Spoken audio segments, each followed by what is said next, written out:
إن الحمد لله نحمده ونستعينه ونستغفره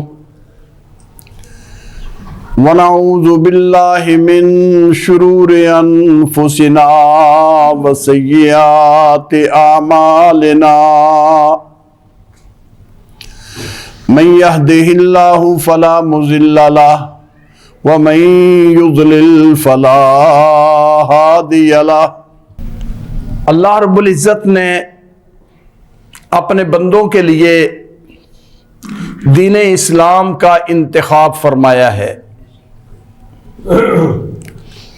ان الدین عند اللہ الاسلام، اللہ کے نزدیک دین اسلام ہی ہے، بلکہ واشغاف الفاظ میں یہ اعلان بھی کر دیا کہ میرے اس پسندیدہ دین کے علاوہ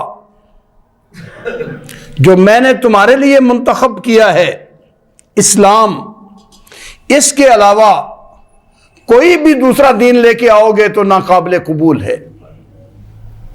وَمَن يَبْتَغِ غَيْرَ الْإِسْلَامِ دِينًا فَلَن يُقْبَلَ مِنْهُ وَهُوَ فِي الْآخِرَةِ مِنَ الْخَاسِرِينَ۔ جو بھی کوئی اسلام کے علاوہ اور دین لے کے آئے وہ دین اس کا قابل قبول نہیں ہے۔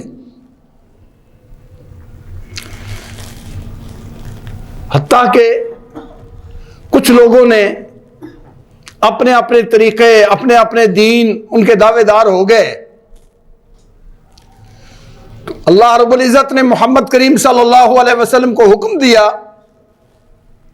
کہ اعلان کر دو لکم دینکم ولی دین، تمہارے لیے تمہارے دین ہے، میں تو اپنے اس رب کے دین پر جو رب نے مجھے دیا ہے صراط مستقیم والا، دین اسلام والا، میں تو اس دین پر ہوں، میرا تم سے کوئی تعلق نہیں۔ جب یہ اتنی بڑی حقیقت ہے، کوئی شبہ نہیں دین میں اعتقادات ہیں، اعمال ہیں، عبادتیں ہیں، نوافل ہیں، ذکر و اذکار ہیں، اخلاقیات ہیں، بہت سارا دین پھیلا ہوا ہے۔ انسان کے شب و روز پورے کے پورے ان میں دین کی رہنمائی موجود ہے۔ آپ صلی اللہ علیہ وسلم نے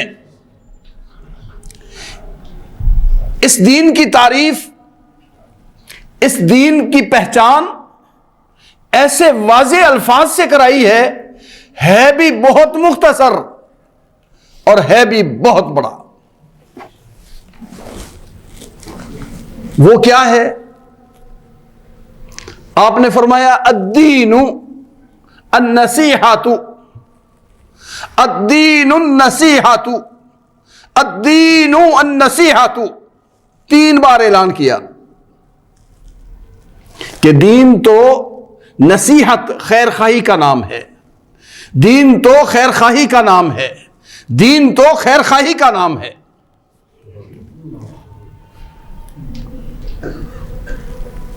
علماء محدثین نے، مفکرین اسلام نے آپ صلی اللہ علیہ وسلم کی بہت بڑے احادیث کے ذخیرے سے کچھ حدیثیں منتخب کی ہیں کہ اگر یہ صرف 4 حدیثیں سامنے ہوں تو انسان کو اور کسی رہنمائی کی ضرورت ہی نہیں رہتی۔ اپنے اپنے انتخاب سے انہوں نے انما الاعمال بالنیات، اپنے بھائی کے لیے وہ چیز پسند کر جو اپنے لیے پسند کرتا ہے وغیرہ، وہ حدیثیں نشاندہی کی۔ ان میں ایک حدیث یہ الدین النصیحہ، الدین النصیحہ، الدین النصیحہ، دین خیر خواہی کا نام ہے، دین خیر خواہی کا نام ہے۔ امام نووی رحمہ اللہ ایک پائے کے محدث گزرے ہیں، وہ کہتے ہیں یہ تو کہتے ہیں نا کہ دین کا مدار 4 حدیثوں پر ہے، نہیں، بلکہ یہ ہے کہ پورا دین صرف اسی ایک حدیث کے اندر ہے.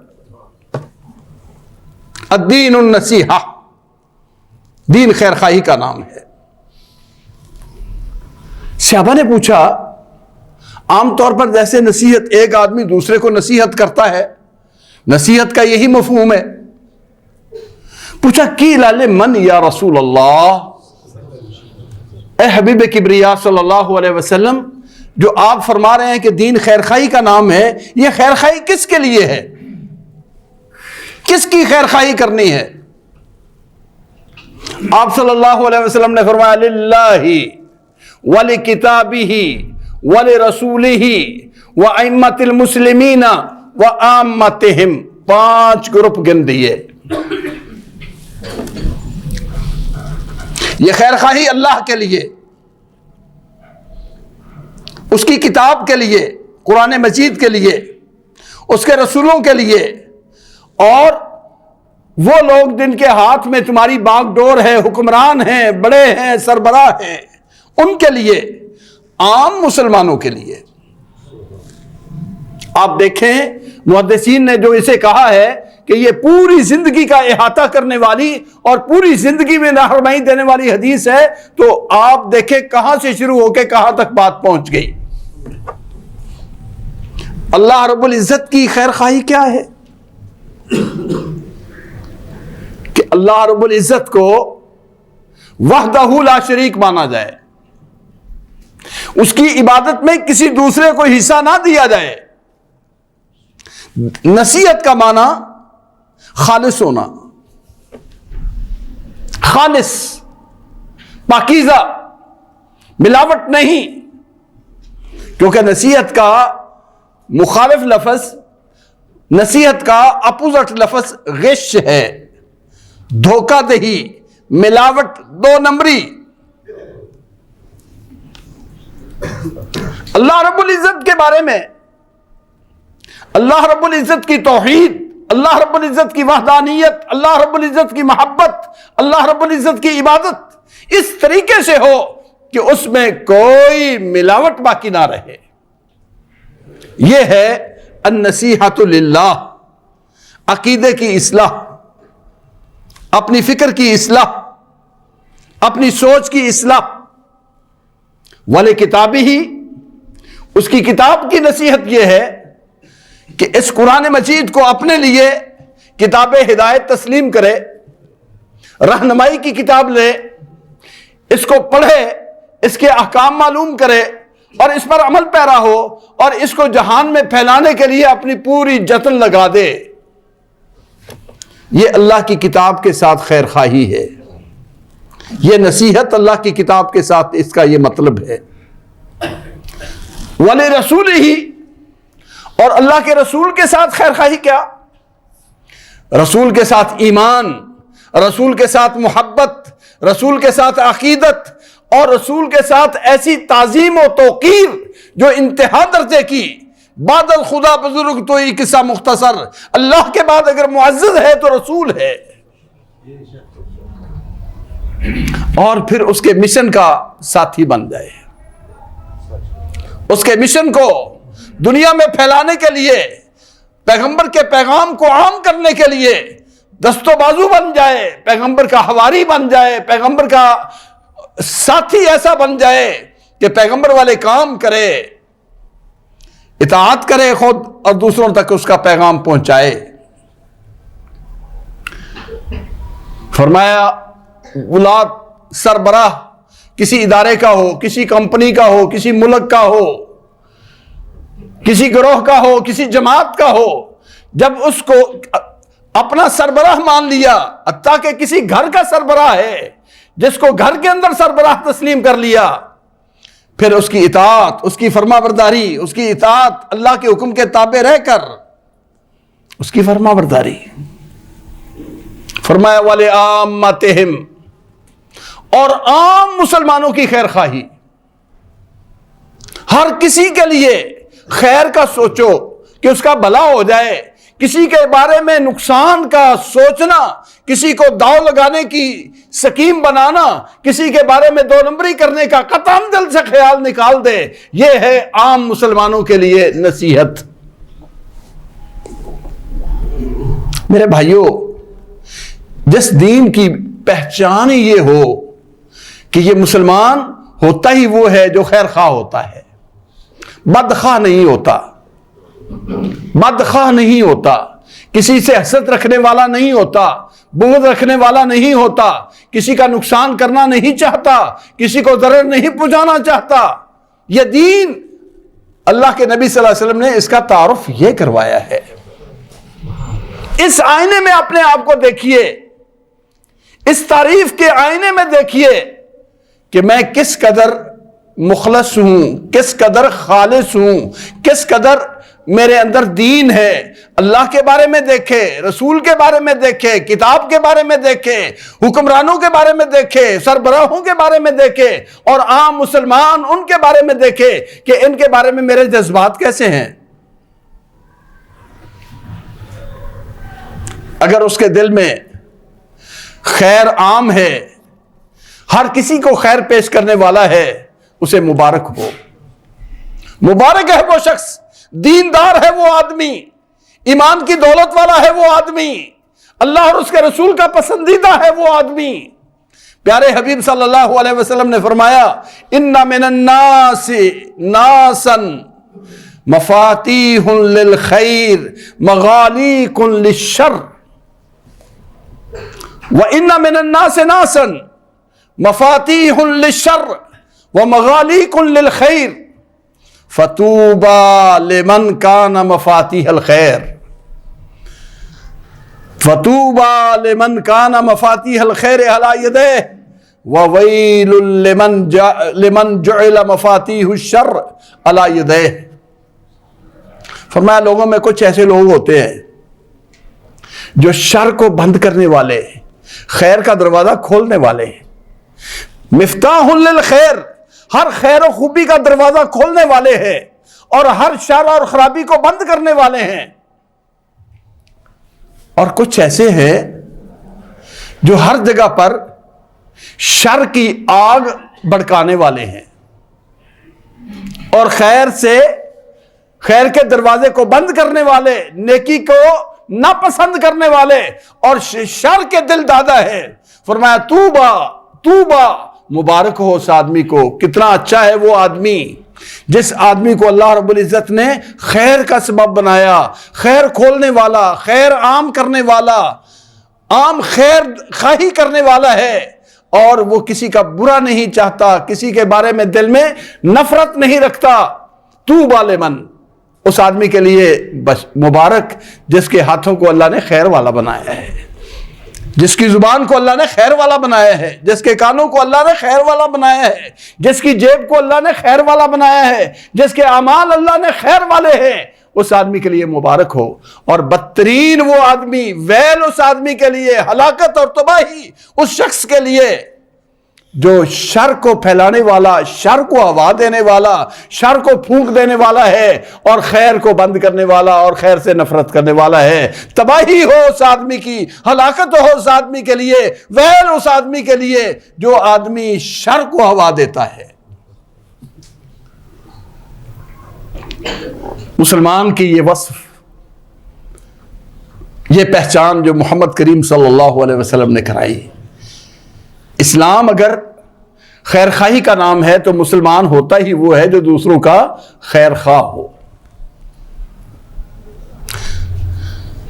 دیکھو اللہ رب العزت نے بے شمار انبیاء کرام کو مبعوث فرمایا، سب سے زیادہ خیر خواہ انسانوں کے اندر، سب سے زیادہ خیر خواہ انبیاء کرام کی جماعت، دشمنوں کے لیے بھی خیر خواہ، اپنوں کے لیے بھی خیر خواہ۔ اور اسی لیے پیغمبران خدا کا تذکرہ قرآن مجید میں موجود ہے، جن میں سے ایک موقع، ایک جگہ میں نے آپ کے سامنے تلاوت کی ہے۔ اللہ رب العزت نے انبیاء کرام کا تعارف ہی یہ کروایا ہے کہ میرے نبی ہوتے ہی خیر خواہ ہیں۔ جناب نوح علیہ السلام اللہ کی توحید کا حکم دیتے ہیں، لوگوں اللہ کے سوا کوئی اور معبود نہیں، اگر تم نے یہ پیغام نہ مانا عذاب میں پکڑے جاؤ گے، دردناک عذاب تمہیں گھیر لے گا۔ قوم آ کے کہنے لگی ہم تو تمہیں انا لنراک فی ضلال مبین، تو کھلا گمراہ آدمی ہے۔ کہنے لگے یا قومی لیس بی ضلالہ ولکنی رسول من رب العالمین ابلغکم رسالات ربی وانصح لکم۔ اے میری قوم میں دیوانہ نہیں ہوں، میں پاگل نہیں ہوں، تمہارے پیچھے پھرتا ہوں، میں دیوانہ نہیں ہوں،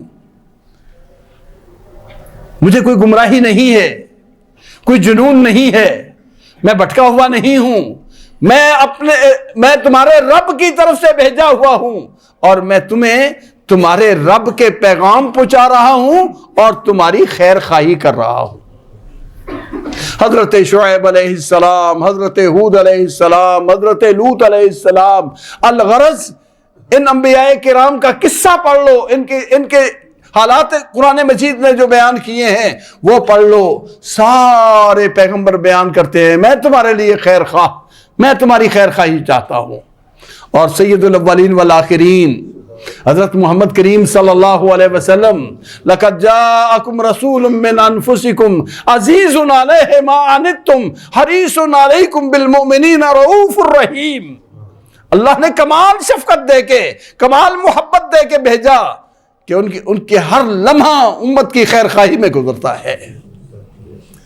راتیں ہیں تو امت کی خیر خواہی میں، دن کی عبادتیں ہیں تو امت کے لیے، امت کو تبلیغ کرتے ہیں، رات کو اٹھ کے دعائیں کرتے ہیں، اللہم اہد قومی فانہم لا یعلمون۔ اور آپ نے فرمایا لوگو میری تو مثال ایسے ہے کہ لوگ جہنم میں جا رہے ہیں، میں ان کی کمر بندوں سے باندھ پکڑ پکڑ کے کھینچ رہا ہوں، لوگ مجھ سے چھوٹ چھوٹ کے آگ میں کود رہے ہیں، میں ان کی خیر خواہی کے لیے اس طرح کر رہا ہوں۔ اللہ رب العزت نے فرمایا کئی دفعہ اے میرے حبیب صلی اللہ علیہ وسلم ان کی خیر خواہی کے لیے آپ نے کمال انداز اختیار کر دیا۔ لعلک باخع نفسک علی آثارہم ان لم یؤمنوا بہذا الحدیث اسفا۔ آپ تو اپنی جان کو روک لائے جا رہے ہیں، آپ تو اپنے آپ کو گلائے جا رہے ہیں ان کی خاطر، ان کی خاطر۔ اور بھی اس میں کسی کو شک ہے کہ کائنات میں سب سے عمدہ گروہ کون ہے؟ انبیاء کرام کا۔ اور ان کی صفت کیا ہے؟ دوسروں کی خیر خواہی۔ معنی کیا نکلا؟ نتیجہ کیا نکلتا ہے؟ جو مسلمان اپنے آپ کو اللہ کی نگاہ میں محبوب بنانا چاہتا ہے، بہتر بنانا چاہتا ہے، اس کے اندر یہ جذبہ ہو کہ میں نے دوسروں کا بھلا کرنا ہے، میں نے دوسروں کا بھلا کرنا ہے۔ حضرت عمر بن خطاب رضی اللہ تعالی عنہ فرمایا کرتے تھے لا خیر فی قوم لیسوا فیہم بناصحین ولا خیر فی قوم لا یحبون الناصحین۔ اس قوم و ملت کی تباہی، اس قوم و ملت کے اندر کوئی خیر نہیں، اس قبیلے کے اندر کوئی خیر نہیں، اس خاندان کے اندر کوئی خیر نہیں، اس گھر کے اندر کوئی خیر نہیں جس گھر میں کوئی خیر خواہ نہیں، جس میں کوئی نصیحت کرنے والا نہیں، جس میں کوئی تڑپ دوسروں کے لیے رکھنے والا نہیں۔ ایسی سوسائٹی، ایسا ماحول، ایسی قوم، ایسا معاشرہ، ایسا گھر، ایسا قبیلہ، ایسا خاندان خیر سے خالی ہے جس قبیلے کے اندر، جس خاندان کے اندر، جس سوسائٹی کے اندر، جس مجتمع کے اندر لوگوں کے خیر خواہ موجود نہیں ہیں۔ اور فرمایا لا خیر فی قوم لا یحبون الناصحین۔ ایسی قوم کا بھی، وہ قوم بھی بڑی ابتر اور بدتر جو نصیحت کرنے والوں کو پسند نہیں کرتی، نصیحت کرنے کو برداشت نہیں کرتی، کسی کی بات سننا خیر خواہی کی قبول نہیں کرتی، جو نصیحت کرنے والے سے نفرت کرتا ہے، صحیح راہ بتانے والے سے نفرت کرتا ہے، وہ قوم گندی قوم ہے، گندا معاشرہ ہے، گندی سوسائٹی ہے۔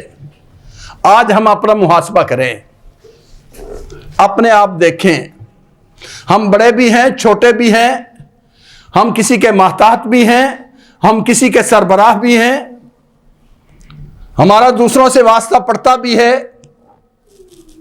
کیا ہم خیر خواہ ہیں دوسروں کے لیے؟ اگر خیر خواہ ہو تو ہو سکتا ہے کہ وہ ملاوٹ کرے۔ ایک تاجر اگر اپنے خریدار کا خیر خواہ ہے تو اسے جھوٹ بولے، اس سے مکاری کرے۔ ایک ملک کا خیر خواہ ہے جو رشوت دے کے قانون توڑے، کیا وہ افسر خیر خواہ ہے جو رشوت لے کے قانون کے خلاف فیصلے کرے؟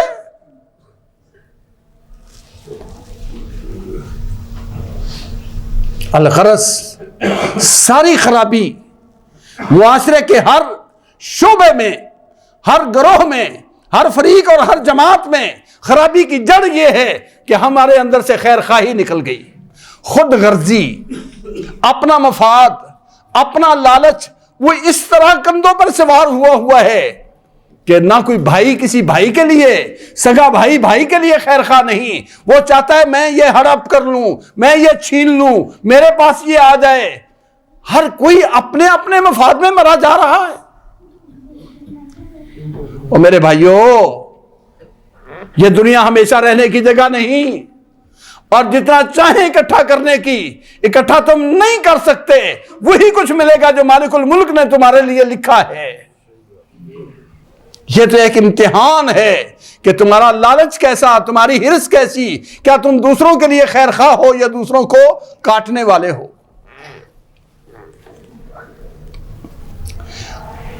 اور جب تک یہ خیر خواہی نہ ہو تو انسانی معاشرہ اور جنگل کا ماحول، اس میں کوئی فرق نظر نہیں آتا۔ درندوں کا کام ہوتا ہے دوسرے سے جھپٹ کے کھا جانا، چھین کے کھا جانا۔ قوت والا کمزور کے اوپر اس کو دبوچ لے، کھا جاتے ہیں۔ اس ماحول کو کہتے ہیں جنگل۔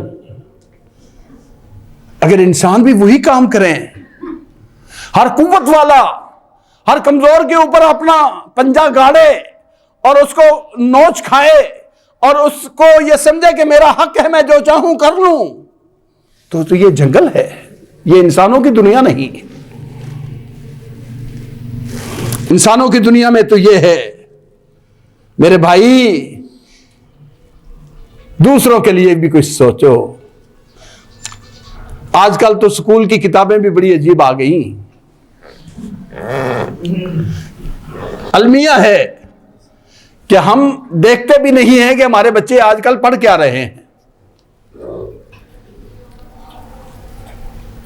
یہ موضوع اپنی جگہ پر کسی موقع پر بات کریں گے۔ پرانی کتابوں میں لکھا ہوتا تھا، کہانی ہوتی تھی، بچے گزرتے ہیں ایک بوڑھے بالی کے پاس، اور وہ مالی وہ کوئی پھلدار درخت کا پیڑ وہ بیج رہا ہے۔ بابا یہ کیوں بیج رہے ہو؟ یہ تو کتنی عمر میں پھل آور ہوگا، تمہیں اس درخت کا کیا فائدہ؟ جواب ملا، دوسروں نے بویا تھا، ہم نے کھائے تھے، ہم بوئیں گے دوسرے کھائیں گے۔ یہ خیر کے سبق ہوتے تھے، یہ ایسی کہانیاں ہوتی تھیں جس میں یہ سبق دیا جاتا تھا، بچے کے دل میں یہ خیر کے بیج بوئے جاتے تھے کہ دوسروں کے لیے خیر سوچو، دوسروں کے لیے جینا سیکھو، دوسروں کی ہمدردی اپنے دل میں لو۔ کوئی شک نہیں، اگر زمانے سے کلیتاً یہ چیز خیر کی نکال لی جائے تو تباہی مچ جائے۔ اگر دنیا قائم ہے تو کچھ خوش نصیبوں کی خیر خواہی کی بنا پر ہے۔ والدین کی خیر خواہی اپنی اولاد کے لیے. اب ہمارا معاشرہ ہے جو اسلامی معاشرہ اس کی کوشش کرتا ہے، الحمدللہ بڑی خیر ہے. والدین اپنی اولاد کے لیے کس طرح محنت کرتے ہیں. اگر یہ ان کے اندر جذبہ خیر سگالی کا نہ ہو تو بچے کس طرح پلیں، کس طرح جوان ہوں. جنہوں نے اپنی جان اس سے چھڑائی کہ ہم بچے نہیں پیدا کریں گی، دیکھو اس معاشرے کے اندر نوجوانوں کی قلت اور بوڑھوں کی کثرت یا بچوں کی کثرت. بچے نہیں ہیں. جاپان ہے، یورپ ہے اور ممالک ہیں. ماں بیچاری کس طرح خیر خواہی کرتی ہے. اللہ نے اس خیر خواہی کے بدلے میں اس کا مقام کتنا اونچا رکھا ہے. پیارے حبیب صلی اللہ علیہ وسلم کی ایک حدیث یاد آ گئی. فرمایا آنا وصفاء الخدین ہاکذا یوم القیامہ.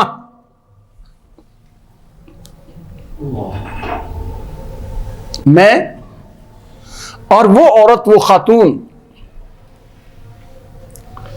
جس کے چہرے کے رنگ بدل گئے، حسن ختم ہو گیا، کل قیامت کے دن میرے قریب ہوگی اور میرے پاس ہوگی. کون صفاء الخدین؟ فرمایا جوانی میں حسن بھی تھا، مال بھی تھا، جمال بھی تھا، خاوند فوت ہو گیا، یتیم بچے تھے، اس نے اپنی جوانی قربان کر دی، اپنی عمر قربان کر دی، اور یتیم بچوں کو پالنے کی خاطر اس نے دن رات ایک کیا، محنت کی، مزدوری کی، نہ دن دیکھا نہ رات دیکھی، نہ اپنا سکون دیکھا نہ اپنا جمال دیکھا. محنت کرتی کرتی بچوں کو پالتی پالتی بیچاری اس کا حسن بھی مات پڑ گیا اور اس کی جوانی بھی ڈھل گئی، ختم ہو گئی. فرمایا انا وصفاء الخدین ہاکذا یوم القیامہ. آپ صلی اللہ علیہ وسلم نے فرمایا میں اور وہ عورت قیامت کے دن ایک جگہ پر ہوں گے. وَأَوْمَا بِيَدِهِ الْوُسْطَى وَالسَّبَابَةَ. آپ نے یہ دو انگلیاں اس طرح اکٹھی کر کے اشارہ کیا جس طرح یہ ہے، اس طرح اکٹھے ہوں گے. کیوں؟ اس نے قربانی دی ہے دوسروں کی خاطر، دوسروں کی خاطر اس نے قربانی دی ہے، اور یہ قربانی اللہ کو بڑی پسند ہے. بھائیو، لوگوں کے لیے خیر والے بنو. حضرت تمیم الداری رضی اللہ تعالی عنہ کہتے ہیں میں مسلمان ہونے کے لیے آیا. عبداللہ بن جریر الداری رضی اللہ تعالی عنہ، میں نے آپ صلی اللہ علیہ وسلم سے بیعت کی. آپ نے بیعت کرتے ہوئے میرے ساتھ یہ کہا کہ ٹھیک ہے، اللہ کی دین پر قائم رہنا ہے، نماز پڑھنی ہے، عبادات کرنی ہے. وَالنُّصْحَ لِكُلِّ مُسْلِمٍ. اور یہ کہ جہاں تک ہو سکے ہر مسلمان کی خیر کرنی ہے، اس کے لیے بھلا سوچنا ہے، اس کے لیے بھلا سوچنا ہے. تجارت کا کام کرتے ہیں، خادم ہیں، نوکر ہیں، غلام ہیں. غلام کو بھیجا، گھوڑا ایک چاہیے. گئے منڈی میں، خادم جاتا ہے، ایک گھوڑا پسند کیا، قیمت طے پائی 200 درہم. مالک بیچنے کے لیے گھوڑا تیار ہو گیا. وہ اپنے خادم گھوڑا لے کے مالک کو لے کے بھی آؤ، میں اپنے مالک سے تمہیں پیسے لے کے دیتا ہوں، سودا مکمل ہو جائے. وہ آئے، حضرت جریر رضی اللہ تعالی عنہ کو آ کے بات بتائی، یہ گھوڑا میں نے 200 درہم کا خریدا ہے. کہنے لگے یار تو نے سستا خرید لیا ہے، یہ گھوڑا میں پہچان رہا ہوں، یہ اچھی نسل کا گھوڑا ہے، اور پیسے اس کے تھوڑے دیے ہیں تو نے. اسے کہنے لگے بھائی میں آپ کو 300 دوں. کہنے لگا جی میں تو 200 جو بیچی بیٹھا, میں نے تو 200 میں بیچا ہے. کہا تجھے پتہ نہیں یہ گھوڑا اعلیٰ نسل کا ہے, اچھی نسل کا ہے, 200 روپے اس کی قیمت تھوڑی ہے. اس نے کہا جی ٹھیک ہے سرکار, آپ 300, آپ کی عنایت, آپ کی مہربانی. کہنے لگے نہیں 300 بھی کم ہیں, 400 دینار دوں, 400 درہم دوں. کرتے کرتے 800 درہم دیے. وہ گھوڑا جو ایک تاجر نے اپنے لیے اس کا نوکر بازار سے 200 درہم میں خرید کے لاتا ہے, جب اسے دیے تو 800 دیے کہ تو جانتا نہیں تیرے گھوڑے کی قیمت اس سے زیادہ ہے. وہ تو خیر پیسے لے کے چلا گیا. اب وہ خادم کہتا ہے جناب چنگے تاجر ہو تسی, یہ کیسی تجارت اور یہ کیسی منڈی؟ تجارت میں تو ہم آئے ہیں تاکہ نفع حاصل کرے. اگر یہ مہنگا ملتا تھا آپ کو تو آپ اپنے لیے رکھتے, آپ آگے اس کو بیچ کر پیسے اپنے کماتے. یہ 200 کا میں اسے طے کر کے لایا ہوں, آپ نے اسے 800 روپے دے دیے. کہنے لگے بیٹا میں جب مسلمان ہوا تھا نا تو میں نے حبیب کبریا صلی اللہ علیہ وسلم کے ہاتھ پر بیعت کی تھی. میں نے بیعت کی تھی وَالنُّصْحَ لِكُلِّ مُسْلِمٍ کہ ہر مسلمان کی میں نے خیر خواہی کرنی ہے.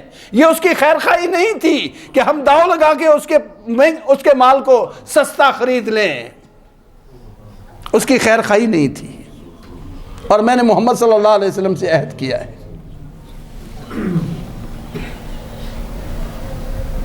ایک اور صحابی ہیں, ان کی تجارت کا قصہ وہ بھی عجیب اسی طرح کا. اونٹ بیچنے کے لیے منڈی میں گئے, آپ خود نماز پڑھنے کے لیے چلے گئے, خادم موجود ہے, ایک گاہک آیا, اونٹ خریدا. انہوں نے بتایا تھا بھائی سامان خریدتے وقت اپنی چیز کے عیب, بیچتے وقت اپنی چیز کے عیب بتا دینا ہے. اس کے اونٹ میں ایک خرابی ہے, اس کا پاؤں جو ہے نا اس میں سوراخ ہے,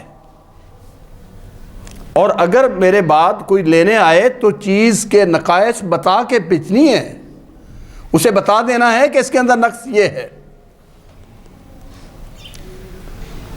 نماز پڑھنے گئے, واپس آئے تو دیکھا اونٹ بک چکا ہے. خادم سے پوچھا کیوں بھائی؟ اس نے کہا جی میں نے جسے آپ نے کہا تھا بیچ دیا ہے. اچھا اسے بتایا تھا کہ اس کے پاؤں میں سوراخ؟ یہ مجھے یاد نہیں رہا, مجھے یاد نہیں رہا. خود بھی اور اپنے نوکروں کو بھی کہا منڈی میں تلاش کرو کہ وہ آدمی کہاں ہے. تلاش کرتے ہوئے اس کے پاس گئے, مل گیا. کہا بھائی آپ نے یہ اونٹ خریدا ہے اتنے کا؟ ہاں جی خریدا ہے. بیچنے والے میرے خادم نے آپ کو بتایا نہیں, اگر آپ نے اسے ذبح کر کے گوشت کھانا ہے تو ٹھیک ہے, بالکل تندرست ہے اونٹ, صحیح ہے. اور اگر آپ نے اسے ذبح نہیں کرنا, اپنے استعمال کے لیے رکھنا ہے, تو پھر اس کے اندر عیب ہے, اس کے پاؤں کے اندر سوراخ ہے. آپ اگر واپس کرنا چاہتے ہیں تو اپنے پیسے لے لو اور میرا اونٹ مجھے واپس کر دو. اس نے کہا نہیں جی کوئی بات نہیں ایسی, یہ معمولی جانوروں کے اندر نقص ہوتے ہیں, مجھے پسند ہے, اتنے پیسے میں نے اپنی پسند سے لیا ہے. کہا چلو پھر اتنے پیسے واپس لے لو کیونکہ اس کے اندر نقص ہے, بتایا نہیں تھا ہم نے. کبھی مسلمانوں کے بازار یہ ہوتے تھے, مسلمانوں کی منڈیاں اتنی حسین ہوتی تھیں, مسلمانوں کا معاشرہ اتنا پاکیزہ ہوتا تھا, مسلمانوں کی سیرت اس طرح کی ہوتی تھی.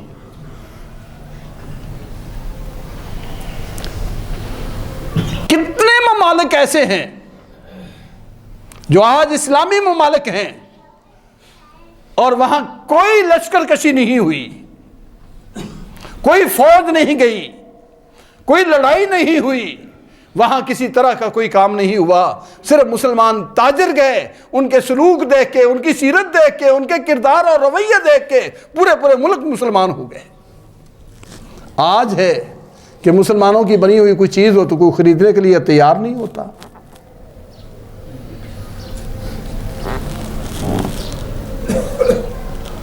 جس کے بارے میں یہ ہو کہ یہ مسلمانوں نے تیار کیا ہے، کوئی ہاتھ لگانے کے لیے تیار نہیں۔ اور ہم مسلمان بھی خود دیکھتے ہیں، یہ جی امریکہ کا بنا ہوا ہے، made in U S A, made in Japan, آنکھیں بند کر کے لے لو، بڑی پائیدار چیز ہے۔ میرے بھائیوں، خیر خواہی کے بغیر اسلامی معاشرہ قائم نہیں رہتا۔ اگر یہ خیر خواہی نہ ہو، یہ ایک دوسرے کو داؤ لگانے پر ہی ہم رہیں گے، تو یہی وجہ ہے ہم ایک دوسرے کو کاٹ رہے ہیں اور معاشرے کے اندر بگاڑ ہی بگاڑ آ رہا ہے، اصلاح نہیں۔ بے نہیں اسی طرح بھائیوں کے ساتھ خیر خواہی، بلکہ ایک حدیث جس میں آپ صلی اللہ علیہ وسلم سے پوچھا گیا، یا رسول اللہ، ایک مسلمان کے دوسرے مسلمان پر حق کیا ہے؟ مسلمان کا مسلمان پر حق،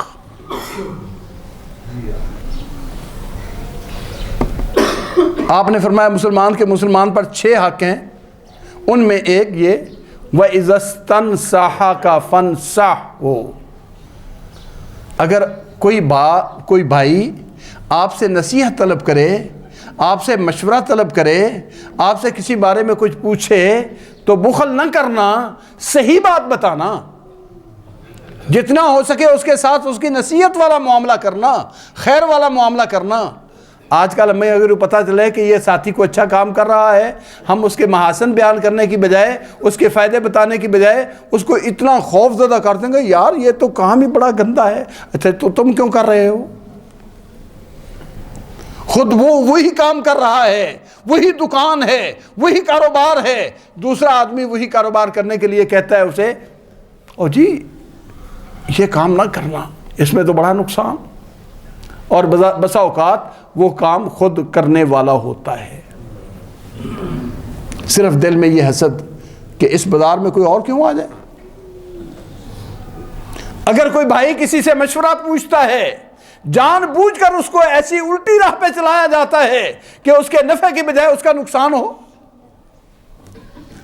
بلکہ نوجوانوں کے اندر تو ایک اور شرارت بھی ہے، کوئی کسی سے راہ پوچھے، کوئی ایڈریس پوچھے، تو بجائے سیدھا بتانے کے الٹا ڈال دینا ہے کہ دھکے کھاتا پھرے، اور سمجھتے ہیں یہ میری خوش طبعی ہے۔